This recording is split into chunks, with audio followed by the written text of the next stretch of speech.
Good morning. This is the House Appropriations Committee. It is Friday, February 21st, 2025. It's 9 o'clock, and we are continuing our tour of the FY26 budget. And this morning is Higher Education Day. So we are delighted to start off with the Vermont State Colleges.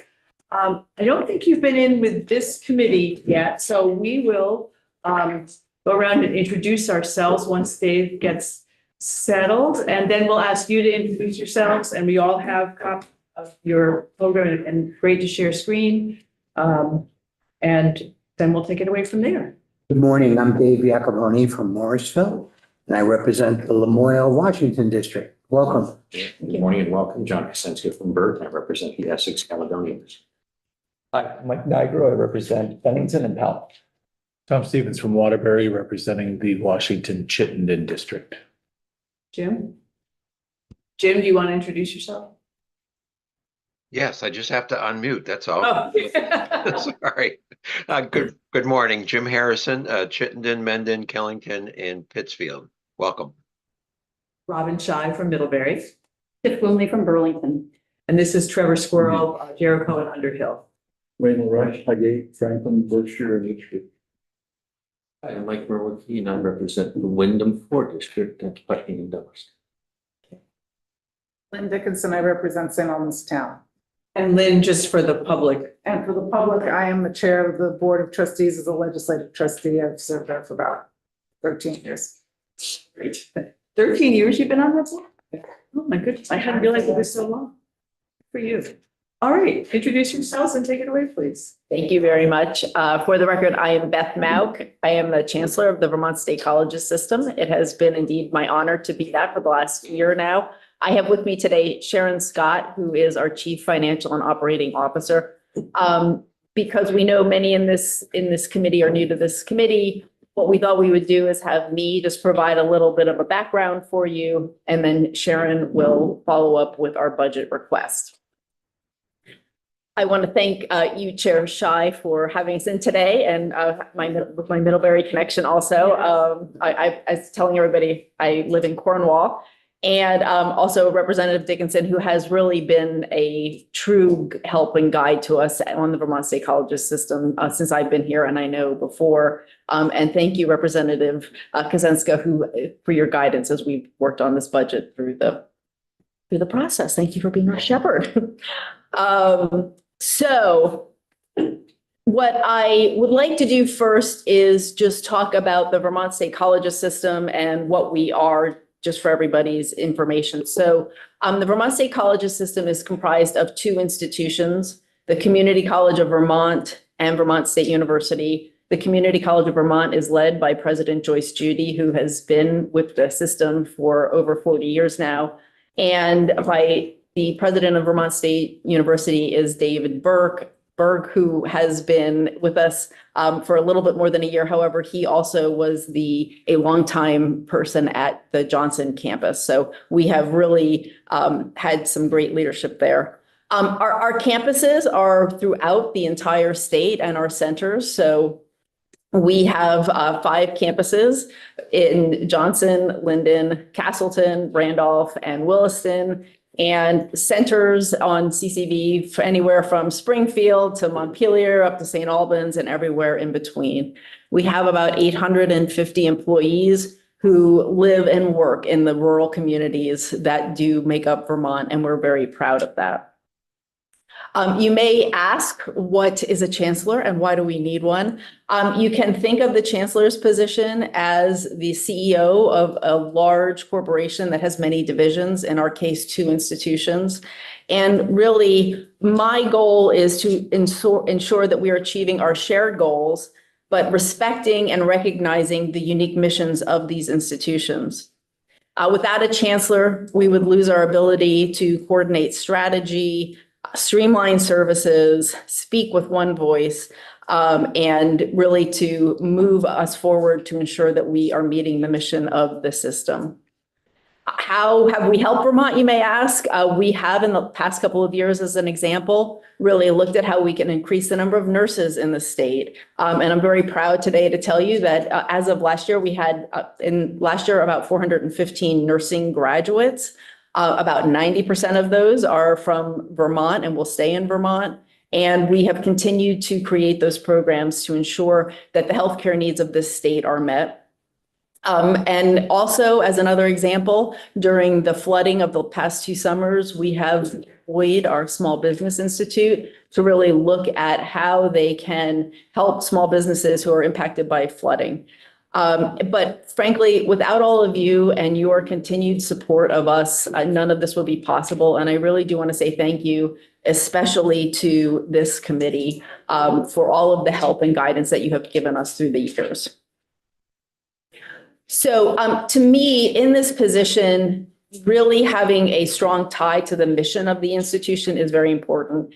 And the mission of the Vermont State Colleges system is for the benefit of Vermont. We were established by the legislature in the 60s for the benefit of Vermont.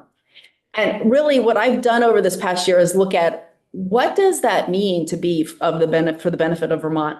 And what it really means is that we believe that every Vermonter, regardless of their income or their location, should have access to high quality higher education.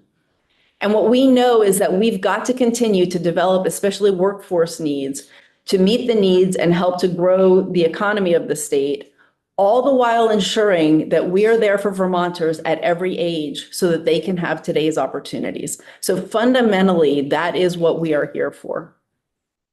Now, let me just give you a little bit of the more recent history of about the past 5 years.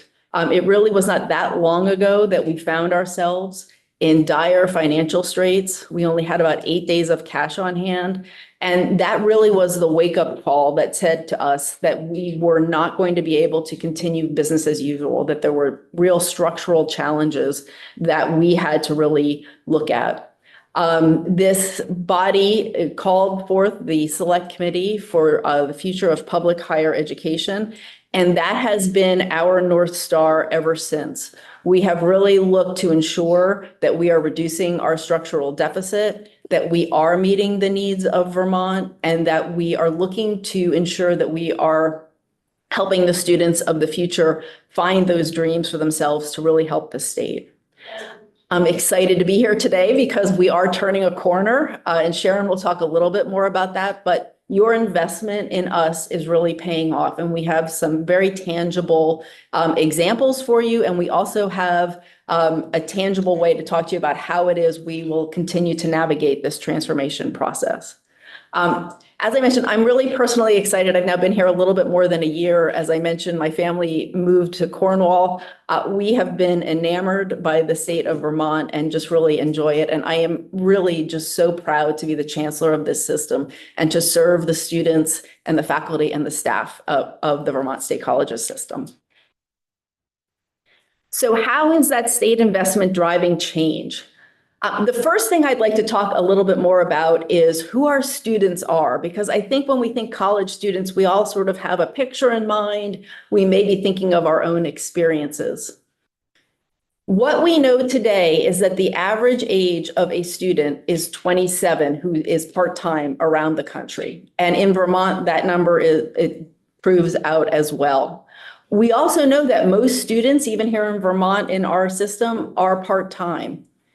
They're looking for more flexibility. They are not looking to go off to college. What they're looking for is an opportunity to enjoy college and its opportunities while they are living their lives, while they have jobs, are raising a family, taking care of their family obligations. And we know we have to change to meet those needs. The other thing that we know is that students are worried about how they're going to pay for college. They're not worried about the student loan debt that they might have someday. They're trying to figure out how is it I'm going to pay for next semester's tuition. And that's why this partnership that we have had with the legislature has been so very important to us, because it has helped us to ensure that higher education is affordable for every Vermonter. So now, what are some of the things we've done to sort of now, okay, we've looked at that demographic, now what have we done?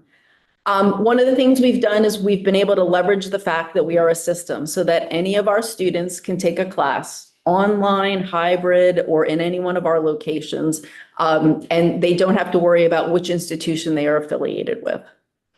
We have done more online programs. I can tell you I was in Castleton last semester with a faculty member who had students in the room like this and students up on the screen. And one of the students even said to me, "I'm sick today, I'm normally there." So it gives them that flexibility so that they can continue to participate in their higher education. With the help of this body, we did lower the tuition for Vermont State University. And the Community College of Vermont right now is free for any family, a student in any family whose family is making $75,000 or less. That has not only increased the number of students who've been able to attend CCV, it also has increased the number of students who are persisting to a degree, which is really so important. When we talk about those nursing numbers, it's so important that they are able to persist to a degree. In addition, this body funded critical occupation scholarships during COVID. Those have now gone away, and they were able to help us to drive those numbers of nurses. One of the things we're here to ask you for today is a VSAC contribution to what they're going to call a Freedom and Unity grant, which will look very similar to what the 802 Opportunity Grant is looking like. In addition, we've been able to develop career-aligned programs so that we're ensuring that we are meeting the needs of our student and the state at the same time. So as you can see, even though we've had, a number of very challenging years, these ideas are paying off, and these changes really, while they're exciting, they were also necessary. Now, one of the things I have is great news for you. I have great news both on our enrollment and our workforce opportunities in the state.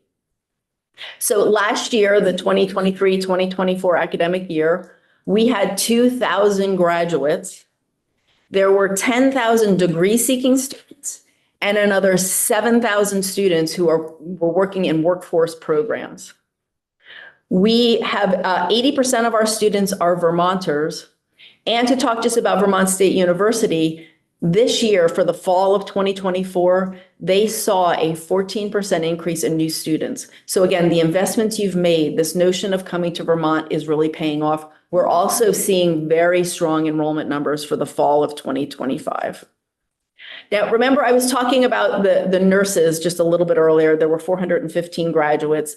And I also mentioned the critical occupation scholarships that we had, and we were so excited about those. And they were really instrumental in helping us to increase a lot of the workforce needs of the state.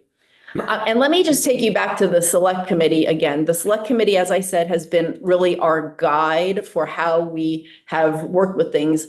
And really, a lot of that has looked at, how would we lower in the structural deficit. But the select committee also was very focused on the fact that we should strategically be using scholarships in order to increase enrollment. So the critical occupation scholarships certainly are one example of that.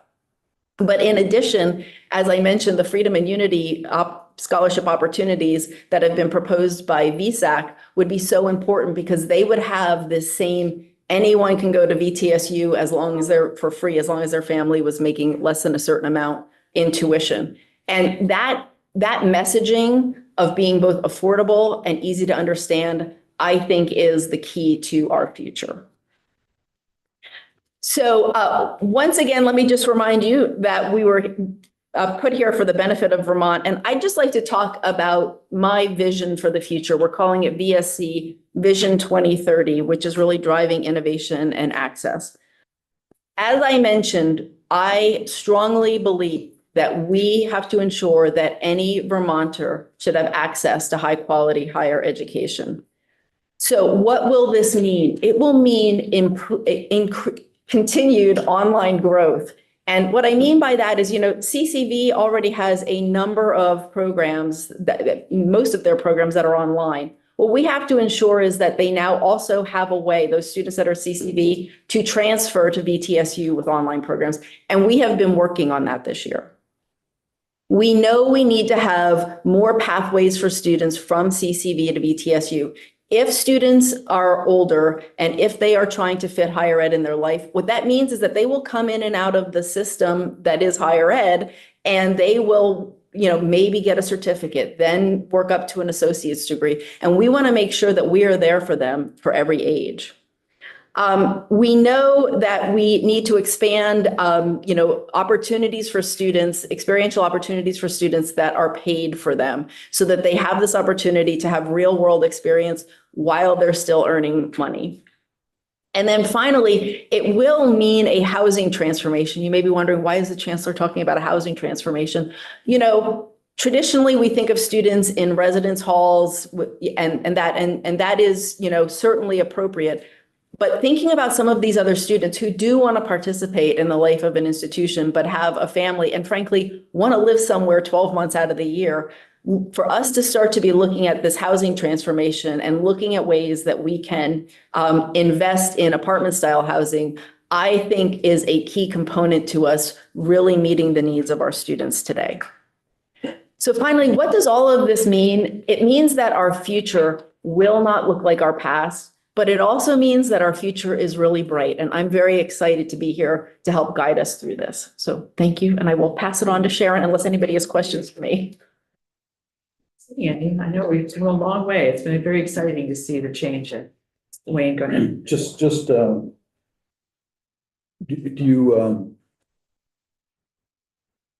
just the quality of education, or the performance of students from online versus in person? Do you feel that that's going really well and that everything's okay in that sense? Certainly. And if I can use the nursing program just as an example, because nursing has just such very tangible outcomes. So when you are in a nursing program, you have to take a capstone test, which is called the NCLEX. In every one of our programs, more than 90% of students pass on the first try. And that is if they're in an online program or an on-campus program. Our faculty have really stepped up. They've done training. They want this to be of quality for students. And, as we find things that maybe aren't 100% working, we just continue to work at them to ensure that we are meeting the needs of those students. Great, thanks. Okay. So good morning. For the record, my name is Sharon Scott. I'm the Chief Financial and Operating Officer of the Vermont State Colleges. And I've been with the VSC since 2003, and I've been in this role since 2020, shortly after the pandemic began. I have very deep roots in Vermont. I'm a native Vermonter. I'm the daughter of a milkman, a first-generation college student, and I know firsthand how the power of higher education and what the Vermont State Colleges does for our students, because it did it for me and for my family. Chancellor Malk has really shared that our future is going to look different than our past. And since 2020, we've really been laser focused on what that looks like, using creative ways to approach education, addressing our structural deficit, and really looking at making sure that we are building a sustainable future for the Vermont State Colleges that will work for now and for the next 50 years.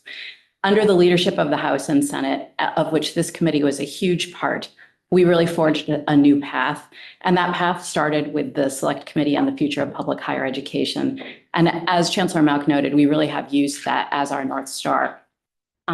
We've reduced our structural deficit and we've taken actions that are both really challenging and very necessary.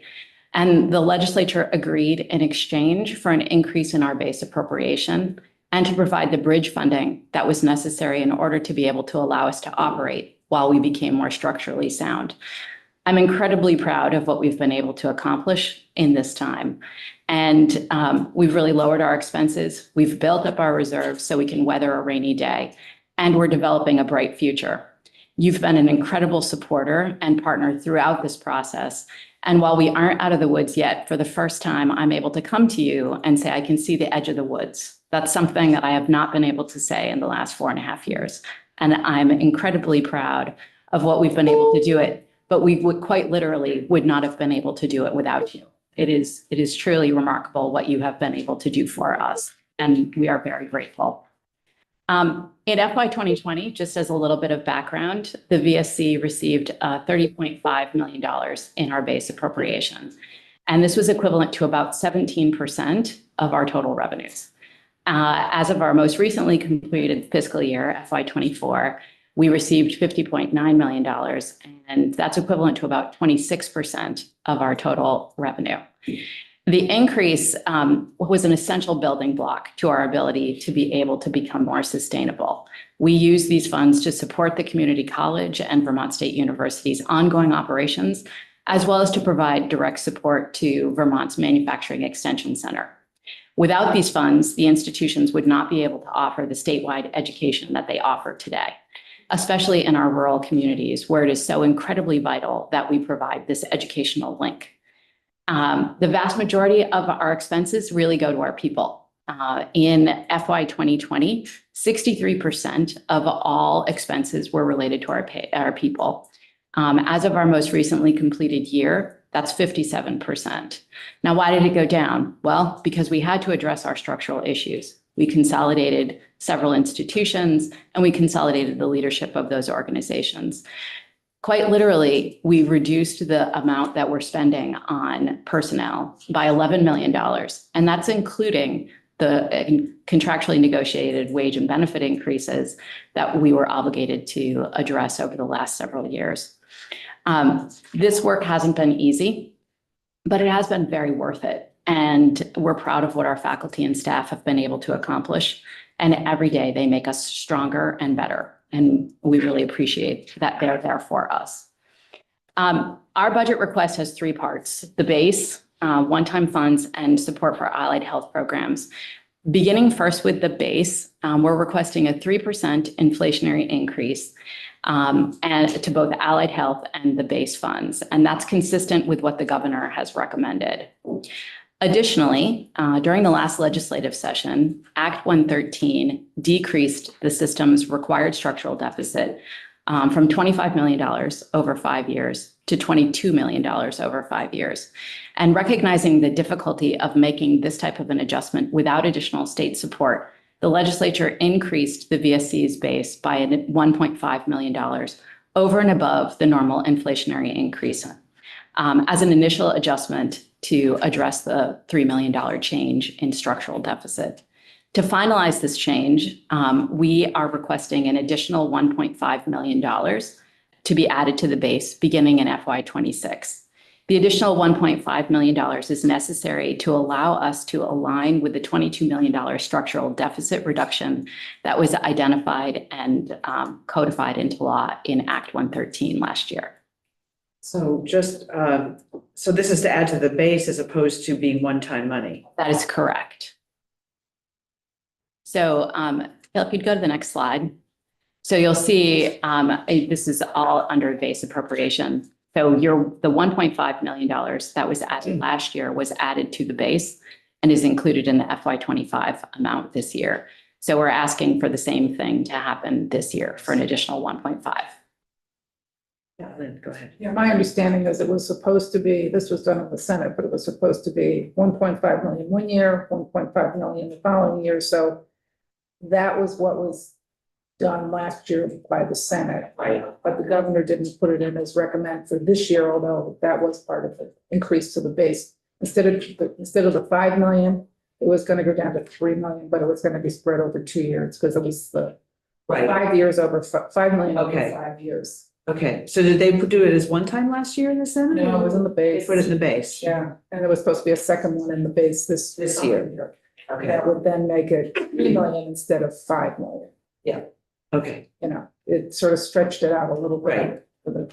But I think we still have the 5 million payment in here. There is a Different 5. But that's another. That's a different 5 million, yeah, okay. I know, I remembered seeing the various charts we had of the, there was a lot of work done to make, and I remember Peter Fagan was pretty critical in working with you all at the time to negotiate a plan. I'll let Sharon explain it, but that's other 5 million is the bridge. Right. Right. That's the one that this is the last year of. That is correct. Okay, I knew there was something, okay. That is correct. And you're right, Representative Fagan was exceptional in his assistance with help shepherding us through this process. and really worked with us to help define and really outline what those bridge payments would look like. In terms of one-time funding, we're requesting $5 million in bridge funding. And this is consistent with what we've been talking about with you for the last 4 years. This is the final installment of bridge funding. And the expectation is that for FY27, we would not be asking for any bridge. That our expectation is that we will be balancing our budget in FY27. And if there is a need to not be balanced for some reason, that we would use our own funds to be able to make that happen. So in total, our budget request is 52. So the governor has recommended $52.8 million for the appropriation, plus $5 million for the bridge funding. And he added $1 million in funding for the CCV Tuition Advantage Program for a total of $58.8 million. What did we end up with for tuition advantage last year? $1 million. We did do that. Was it the year before it was less? It was $4 million the year before that. I'm thinking of something else. All right, never mind. Thank you, Lynn. Yeah, I just want to clarify. We got COVID money. And that did fund some things that no longer exist. That is correct. Right, okay. And did that money go mostly to CCV or did it go to BTSU? And how does that critical occupation, which is no longer there? It is. I guess. I'll How does that let work? Sharon answer that. So the critical occupation scholarships largely were directed towards the institutions that became Vermont State University. They were directed towards specific programs that had critical needs. There were a few that CCV also participated in, some early childhood related activities, but the vast majority of the critical occupation scholarships, the funding was dedicated towards nursing and health professions. So those funds really got directed largely towards Vermont State University for critical occupations itself. The last of those funds were consumed this past fall. So the funds had a specific timeline for usage, but the last of those funds were used by students in nursing and mental health counseling programs this past fall. Okay, now, they're gone now. They are So gone. For 26, they're gone. Correct. Okay, and how is that going to impact what goes on in 26?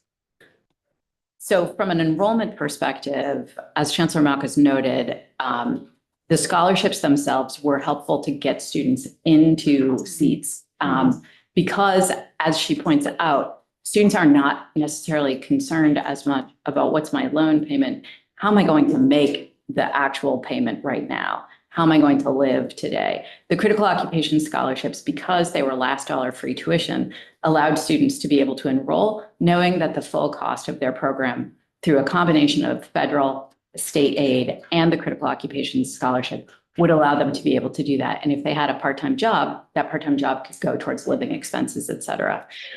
By not having the scholarship available, and then what it also did, it just allowed students to really continue and complete those degrees.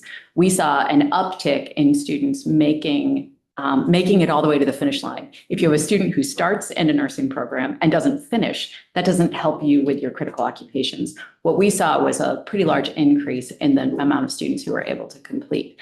Not having the scholarships available is challenging because students will have a harder time enrolling, not only enrolling, but also remaining enrolled. And so we know that VSAC is proposing a Freedom and Unity Scholarship that would address some of those issues in Vermont. I will also point out that critical occupations for the last few years has had an income requirement associated with it as well. So it's relatively consistent with what VSAC is proposing. Okay. I have one more question too, Wayne.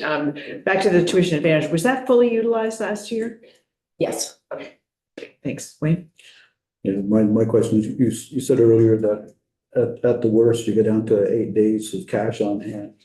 How are you now? We're at a little more than 2.5 months at the moment. So not where we want to be yet. Still working change. It's a huge, but it is an enormous change. You can sleep at night a little bit. I can sleep at night now. You got 75 days. Yeah, right. You know, and obviously our goal is to continue to ensure that we have those kinds of strategic reserves Right, just because you never know, right? Our board level goal is 6 months. So we are working our way towards that, but we're also really focused in these last few years on investing in ourselves again. One of the things that we had not been doing because of the budgetary crunch that the system was in, we weren't replacing computers. We had computers on individuals' desks that were 10 to 15 years old. That's really hard to be able to get the work done. We began investing in ourselves in these last 18 months in terms of deferred maintenance. So this past year, we put $2.5 million of institutional funds into deferred maintenance that we did not put in before. And we self-funded about $600,000 to another critical project because we wanted to add to that project to be able to make sure that we addressed more of the deferred maintenance than what we originally requested in the state capital budget.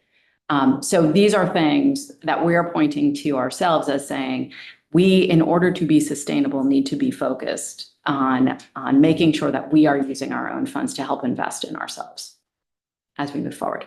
And we're short on time. Our next guests are here. So we have the $1.5 million request. We understand that. And I see you have a capital request. Is that going to be for corrections and institutions? Will you be talking to them about this? We've met with corrections and Okay, do you want to institutions. tell us just very briefly about this, even though that'll be coming from their committee? Absolutely. So we have made a request of $21.6 million for capital. We know that that's really huge relative to the size of your capital budget.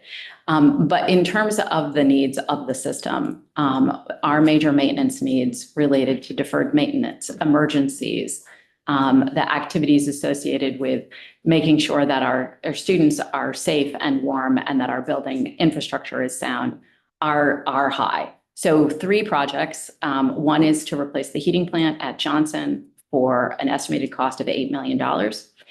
Second, for major maintenance, statewide major maintenance for a cost of about also $8 million. And then lastly, a renovation to the science building, Jeffords Hall at Castleton for about $5.6 million. The governor's recommend is $8 million, with $3 million going towards major maintenance and $5 million going towards the heating plant at Johnson. In terms of where have you been in terms of capital for the last few years, for the last biennium, the VSC received $8 million in capital. Just to keep it moving for you. Yeah, very helpful. I'm not seeing any questions. I know you guys have worked so hard and have come so far. It's been really wonderful to see the progress that you've made. So congratulations. Excited. We aren't out of the woods yet. No, I know, but still working very hard. but we're not, at death's door either at this point. You're not, but that's The progress over the last 5 years has been extraordinary. So thank you. Thank you very much. Okay. Take care. Next up, we have the folks from UVM. Dr. Patricia Pralock and Wendy Koenig. Did you both want to come? Good. Excellent. Nice to see all these women. Running our state colleges. Yes. Good morning. Good morning. And have you been here this session? No. Yeah. Okay, because I know I've met with you, but I can't remember. So we will do a quick introduction. We have 6 new members on the committee. And most of them are here, but okay. Dave? Good morning, I'm Dave Yakobani from Morrisville. I represent Memorial Washington. Greetings. Good morning and welcome. John Krasinska from Berlin, and I represent the Essex Caledonia District. Next to John is Mike Nigro from Bennington and a little bit of Pownell. And this is Tom Stevens from Waterbury. And Jim. Yep. Good morning. Jim Harrison, representing Chittenden, Mendon, Killington, and Pittsfield. Robin Shy from Middlebury. It's Lindley from Burlington. Trevor Squirrel, Underhill and Jericho. Wayne Rush, Highgate, Franklin, Berkshire, and Richford. Good morning. We'll keep from the Wyndham 4 district, and that's Putnam and Nomiston. Hi, I'm Lynn Dickinson. I represent St. Albans Town. Great. We just elected 3 new and returning trustees yesterday. Yes. Thank you. Thank you very much. Very Excited. Yes, I think you have a good crop. We do. Absolutely. We do. Great. We're looking forward to working with them. Great. So I think what we have is this one pager. And if you'll want to introduce yourselves and take it away, that'd be great. Sounds great. So good morning. Thank you for meeting with us. I'm Patty Prelock, and I'm honored and privileged to serve in the role of interim president at the University of Vermont. Prior to that, I was serving as the provost and senior vice president for 5 years, and then the dean of the College of Nursing and Health Sciences for 10 years. Just so you know a little bit about me, I'm an active researcher in autism, and I have served children, adolescents, and young adults with autism and other neurodevelopmental disabilities across this state for almost 3 decades. So thank you for having me and giving me a chance to speak with you. I just wanted to share that the university is stable and continues to thrive, and we appreciate the contributions to our success of this committee and all of the legislature. We are attracting and retaining the most talented Vermonters. Currently, there are 3,664 Vermont students attending UVM, about 25%. Over 1,000 Vermont students graduated in 2024 from UVM. 19% of our Vermont students are first generation. We have a first gen program. I too am a first generation individual, so I so appreciate those programs. More than 1,000 of our graduating students entered the Vermont workforce in 2024. That's also not just Vermont students, but out-of-state students that we bring stay in Vermont. And we've had more than 4,400 students enter the Vermont workforce since 2020. So access and affordability remain a priority. Our university promise, UVM promise, really ensures that students from Vermont households earning $100,000 or less pay no tuition at UVM, and more than half of Vermont households are eligible. As you remember, our promise was at $75,000, and we increased that to $100,000. And 46% of our Vermont undergraduates attend tuition free because of direct financial support that we provide them, and 91% receive scholarships or financial aid. The good news is our Vermont students are retained at 93%. As you might imagine, that is a very high retention rate, even higher than our entire campus, although we're at about 90%, which is much stronger than most land grant public institutions. And we graduate our students in 4 years at about 70.2%. That's also much higher than the national average, which ranges anywhere from 45 to 55, depending on the type of school. So we're proud of that. My goal is to get to 75. And most people look at 6 years, and at 6 years, of course, it's much greater. UVM is an economic engine for the state. We have more than 37,000 alumni who are living and working in the state, and our direct and indirect economic impact is more than $1.3 billion. So one of the things that we've done and was supported by the legislature here, and we have sustained this, is our Office of Engagement. It's UVM's front door that has fully engaged our Vermont leaders and innovators in all 14 counties in the state. So we're supporting things like 4-H development, agriculture and rural development, research collaborations with rural communities in Vermont, telehealth programs, preventative care and wellness. And as you have heard in the news, our Vermont Gallium Nitride Tech Hub to create semiconductors with funding up to nearly 24 million, and then STEM outreach to K through 12 schools, just to name a few of the things that we're doing across the state. Most recently, I've been working with my team, and I suspect you heard a little bit of this from VTSU, is that we're working with our leadership teams at CCV, Vermont Tech, Norwich, and Vermont State University to collaborate with all the nursing programs in the state to address our nursing shortage. We are looking for ways to potentially create a nursing consortium and build economies of scale, growing the numbers of nurses that we train, expanding our instructional delivery, both online for those who are working and giving them some new career pathways for those who want to change their careers and have a bachelor's degree in something else, and sharing expertise in clinical simulation and research, where some institutions have that and some don't. Collectively, the nursing programs in the state graduate a little over 500 students, and we need 9,000 nurses over the next 10 years. So that those numbers do not add up. So this is why we are really working towards this. There are some models in other rural parts of the nation, and we have consulted with them on how we might do this initiative. We've met as a whole leadership team with all the presidents, provosts, chancellors, and nursing leaders.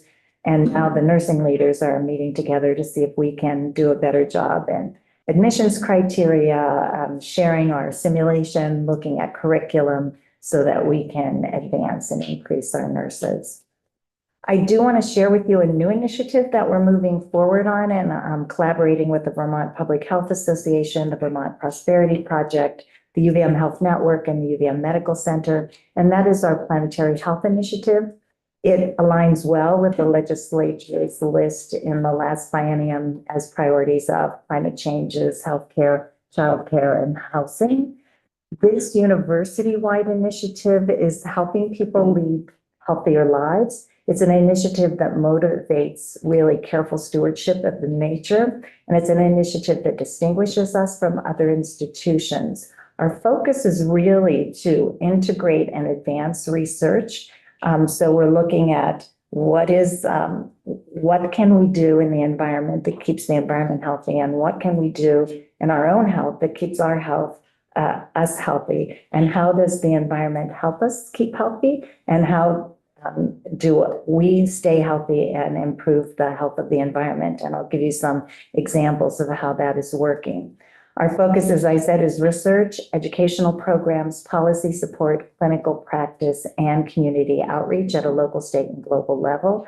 Ultimately, our vision is to create a healthy people and a healthy planet. My goal is to be a global leader in 2030, and I think that I would like to see this as a statewide effort and not just a university-wide effort. So I can give you some examples of the planetary health research and then some of the community curriculum that we're doing. Our complex systems is examining time in nature, and they are seeing a reduction in blood pressure and stress that is greater than observed with therapy and exercise. So just taking walks in nature, being in nature, decreases your stress and anxiety.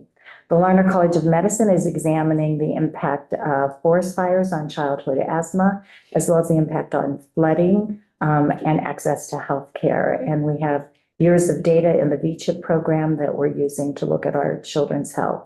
In the Rubenstein School, we're investigating the importance of nature to mental health during the COVID era. In arts and sciences and extension, we're looking at wetlands, water quality, and the impact of algae blooms on human exposure to disease.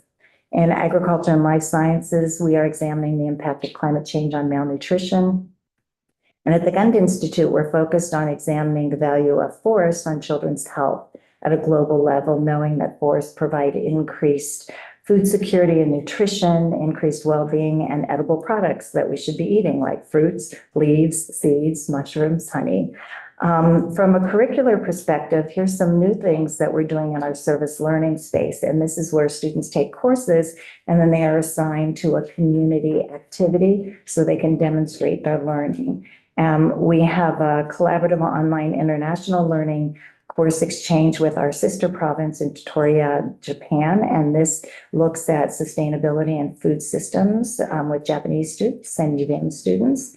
We have a service learning course that is looking at planetary health and agroecology, where we're providing native plants to, or we are partnering with several BIPOC farming organizations in Vermont and supporting landscape, environment, and agriculture for them. So students take a course and then they go out with farming organizations with BIPOC populations. We're also looking at nature-based climate solutions and community climate solutions. So we're providing native plants to community groups to expand pollinator ecosystems that help serve us in urban areas. And then we're developing a service learning component for a proposed new master's in planetary health. I think the message is that conserving nature is an investment in public health, and sustainability efforts can deliver health benefits. And my goal this year is not to ask for any money for this, is just to educate and engage the state in our planetary health effort, and work collaboratively in the coming year to address health, water challenges, pollution, and food systems. I might be back next year to talk about where we are. But the university has invested in funds in this, and for 2 years, we've really been working on, we have about 200 to 300 faculty who are involved in environmental research and education, and about the same in health. And my goal is to get them to work together so that we can make this a healthier place and have us be healthier.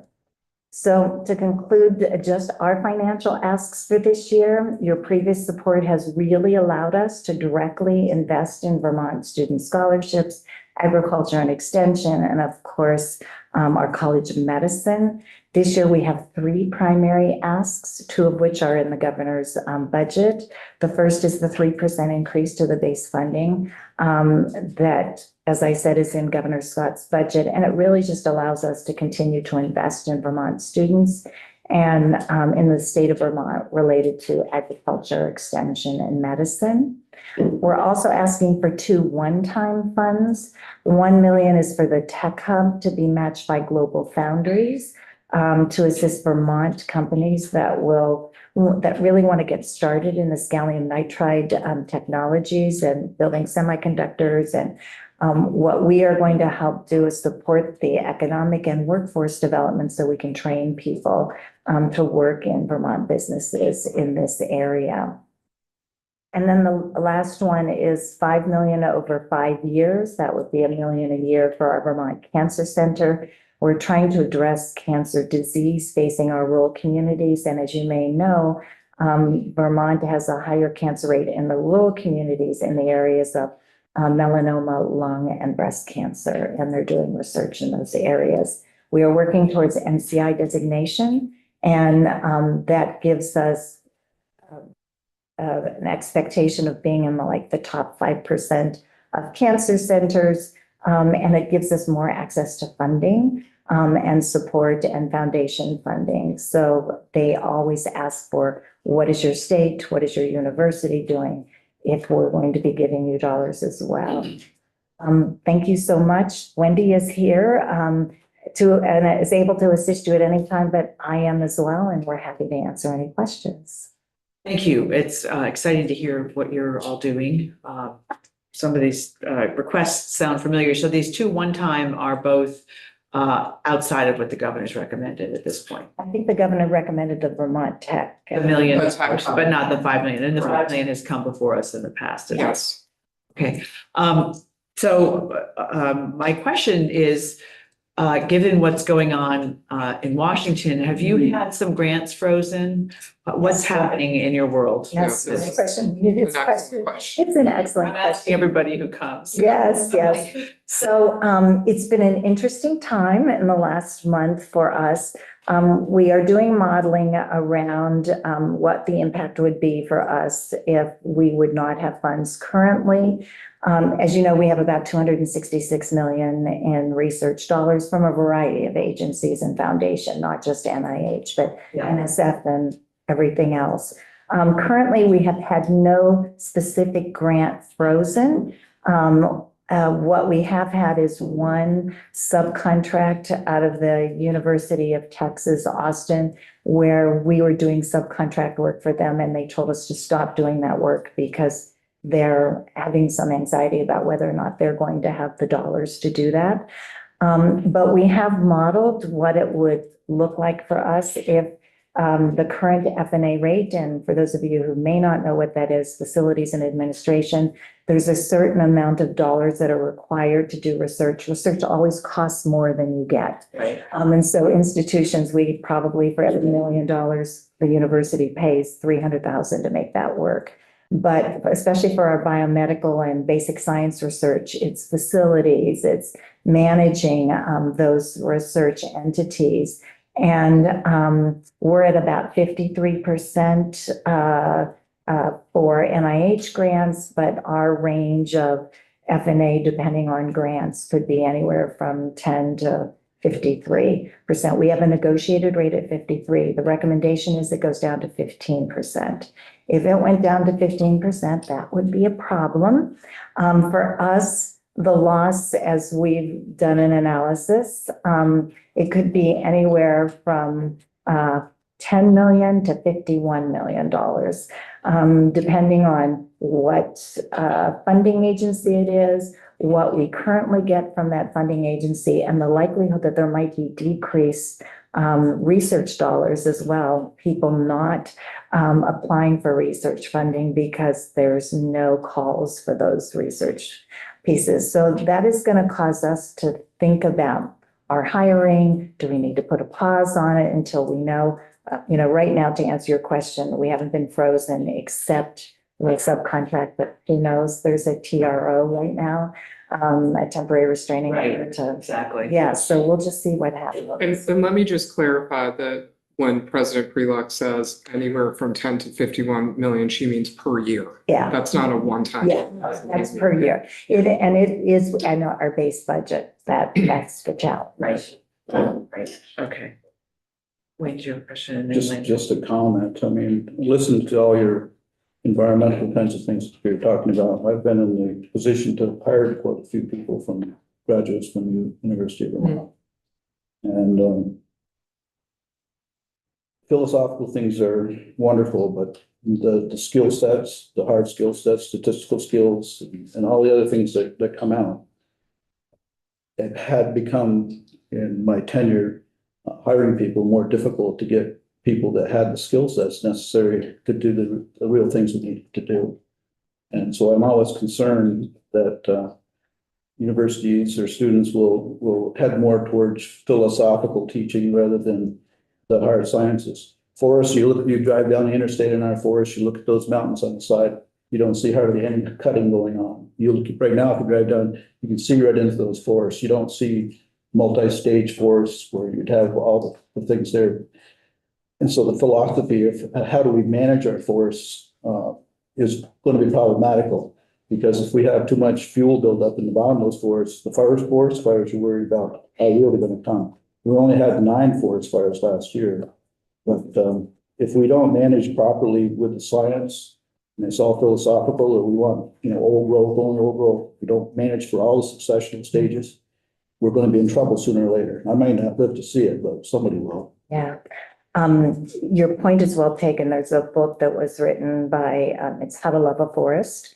And he was a UVM grad, and he was struggling with the same question, but he had the skills in forestry, and he was looking, he bought this property here in Vermont, and he saw that it was not taken care of.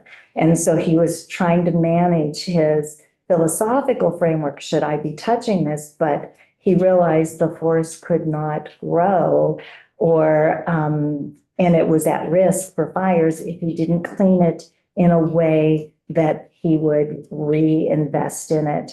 And it's a wonderful book that really speaks to how do you take philosophy and action and decide that this forest will be better off if I take care of it in a way that might not initially be responsive to. Because we're really struggling with history.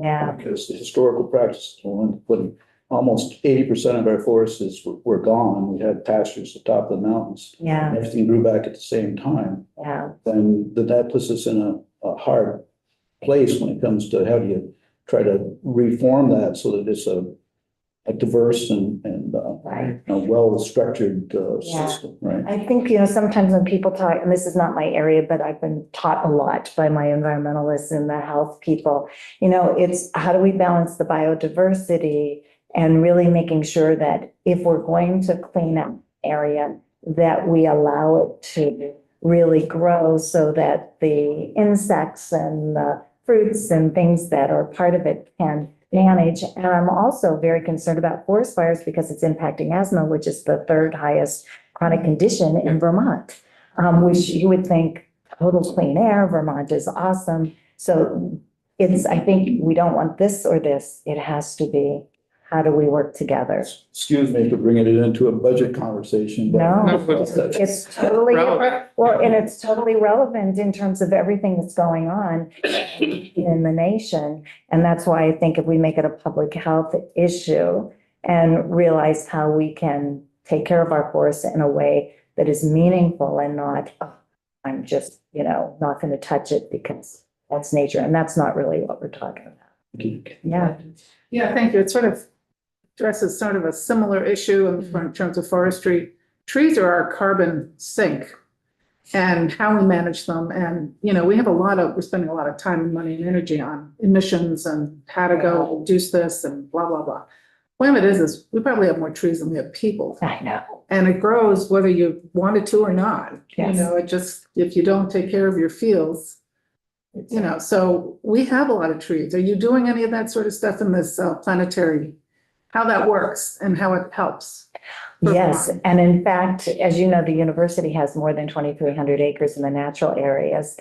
So what we're doing in terms of very practical skills is we're having classes out in the woods, in Centennial Fields, in the bog, all kinds of things, so students can actually enjoy and understand and learn the skills of caring for the outside. But what's more important is we're finding them being outside increases their mental health. It makes them feel calmer, happier, and we actually have a research study that's going on where we have over 600 students who are wearing Aura rings, and it demonstrates what their heart rate and blood pressure is and their stress levels. It's a technology that is supported by our collaboration with Mass Mutual.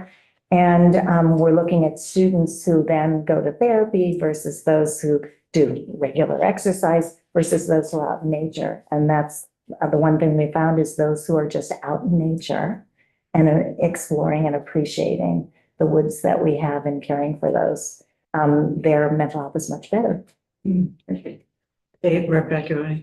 Thank you so much for your contributions that you make to Vermont.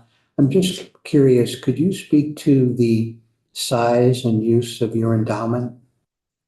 Sure. Our endowment right now is at about 840 some million, goes up and down. We're under the $1 billion mark, though I always want to make us move to that level. I'm kind of glad we're not there yet because in Washington, if you have $1 billion endowments that are over, they're looking at taxing those, and that's not what I want to have happen. So our endowment is an interesting thing. Most of it is what we call restricted dollars. They are given to us by individuals who have said, we're going to have an endowed professor in the Grossman School of Business, in entrepreneurship, or in sustainable business. And so those dollars go to help fund either salary or the research that faculty member is doing. We have other restricted dollars that it's for scholarships. It specifically is going to Vermont students, or it's going to undergraduates, or it's going to graduate students, or those with specifics from a specific area in Vermont or in the nation, depending on who the donor is. We have some that are for program experiences. So we have dollars for the Osher Center for Integrative Health. So all those dollars have to be used to support non-pharmacological approaches to support health, massage, acupuncture, meditation, culinary medicine. So most of our dollars are restricted, meaning they're designed for a specific purpose and they can't be used beyond that purpose. Thank you. You're welcome. It's a great question. Great. Well, I just want to also add that when you have unrestricted endowment funds, most of the time, if a university is going to draw on those funds, you draw a small amount per year, and they're often used for things like student aid. Yeah. To help us supplement that. So there's a certain principle that comes, so you can't use the endowment. You can only use the principle, as you know, that comes, and that's much less. And whatever we get, we use basically for financial aid. Because so many of our students get financial aid. So is there a percentage of what's set aside for that type of thing to aid student tuition? I'm trying to think what the, drawn down. It's like it's something like that. And I know It's 5% or less. or less. Yeah. It's like, it's 4.5%. That's really what it is. And it averages out, it's on a 13-quarter system, so sometimes it's 4.2, sometimes it's 4.7, but it's about 4.5%. So that 800, we only get 4.5%. And most of it goes to scholarshiping. We do, I think about 44% of our discount rate is at about 44%, which is significant. Thank you. You're welcome. Thank you so much for coming in. Always appreciate hearing from you, and nice to see our flagship university doing so well. So thanks for all you do. And we just got named an R1 university. Congratulations on that. That was exciting. That's Yeah. a big deal. It's a huge Yeah. deal. Really, It's a huge deal. congratulations. So Yeah. that's So that's been very exciting between our national champions in soccer. yeah. Good year. Cardiac It's cats. been a good year. Yeah, Yeah. that's terrific. That's Yes. great. All right. Yes. Thank you so Nice to much. see you. Thank Yeah, you. nice to See you. everyone. Yep. Great, thank you. Committee, we're actually going to break till 10:15 and then we'll be back.